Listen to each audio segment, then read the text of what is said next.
La compile de l'actu sur Skyrock. Et oui, à la une de l'actu avec Pato ce matin, notre compile, il porte plainte pour des conneries. Alors, Numéro 3. à la place numéro 3. Direction la Bretagne, dit Foul. Oui. On a une mère de famille qui déboule au commissariat pour se plaindre du père de ses enfants parce qu'il les force à manger des légumes verts. Si. La mère a expliqué le plus sérieusement du monde qu'elle considérait ceci comme un acte de violence.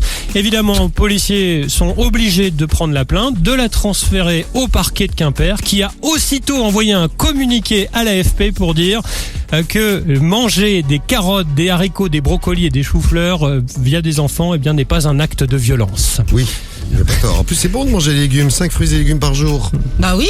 C'est très bon. Mais c'est les ce qu'il enfants, faut. c'est dur, ils aiment pas les légumes. Ouais, mais faut leur dire que ça rend fort. Non, mais j'ai une copine, son gamin, il ne veut jamais de légumes. Elle a tout tenté.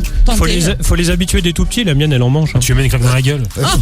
Non. Si tu vas pas les manger, c'est légumes. Ça, c'est la méthode de Sam. Faut y quand aller il aura un enfant. progressivement, un tout petit peu par un, Un tout petit peu. coup, ouais. Et après une grosse tarte. Vivement que tu sois papa, Sam. Ouais.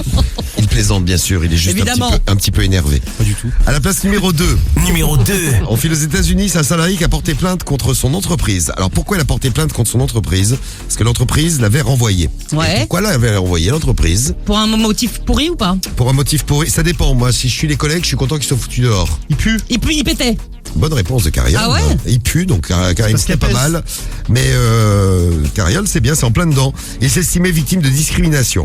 Bon, son employeur l'avait plusieurs fois prévenu parce que le mec pétait tout le temps. Par exemple, le 7 septembre, il lui avait envoyé un petit message. Vous avez émis 60 flatulences bruyantes en une journée. Vos collègues n'en peuvent plus.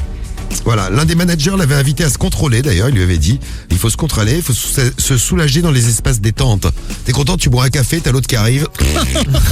Ok. Donc dans les espaces détente plutôt qu'au beau milieu de l'open space. Ça c'est le problème des open space, t'as un collègue qui pue ou un collègue qui pète, c'est pas super. Bah oui. Hein. L'homme s'était défendu en signalant des problèmes médicaux. J'ai des petits problèmes médicaux, une intolérance au lactose. Bon bah arrête de boire du lait, fais pas chier. Oui, c'est vrai, oui. Voilà, bon il s'est fait virer, il a porté plainte, ça n'a servi à rien, il est toujours dehors. Ah, c'est abusé quand même, je trouve. Ah bah non, c'est pas abusé. Attends, t'as un collègue pétomane. Bah, il est pour rien. Imagine Cariole. Toute la journée 60p. Non mais attends. Foutu dehors pour ça, je trouve que c'est abusé, mais peut-être que je suis trop sympa. Ouais, t'es trop sympa. Ouais, t'as vécu avec Cédric aussi. Oui, C'est aussi. vrai. J'ai mal habitué. C'est vrai. Et à la place numéro 1 de la compil. Numéro 1. Direction Angoulême, on a un homme de 22 ans qui pousse la porte du commissariat pour porter plainte contre la police. Pourquoi? Parce qu'il accusait les forces de l'ordre d'être responsables de ses troubles de l'érection.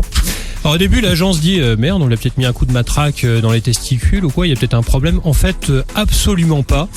Donc le type lui dit bon, rentrez chez vous, monsieur, faut pas rester là. Le type menace de faire le pied de grue jusqu'à que quelqu'un enregistre donc sa plainte. Et finalement, ils se sont renseignés rapidement au commissariat, ils ont regardé son dossier, ils se sont rendus compte que c'était un habitué de l'hôpital psychiatrique Camille ça. Claudel. Donc c'est une ambulance qui est venue le chercher, ce brave monsieur. Bah écoute, c'est pas mal, c'est une bonne idée. Voilà, c'est notre compile, il porte plainte pour rien et ils font la une de l'actu.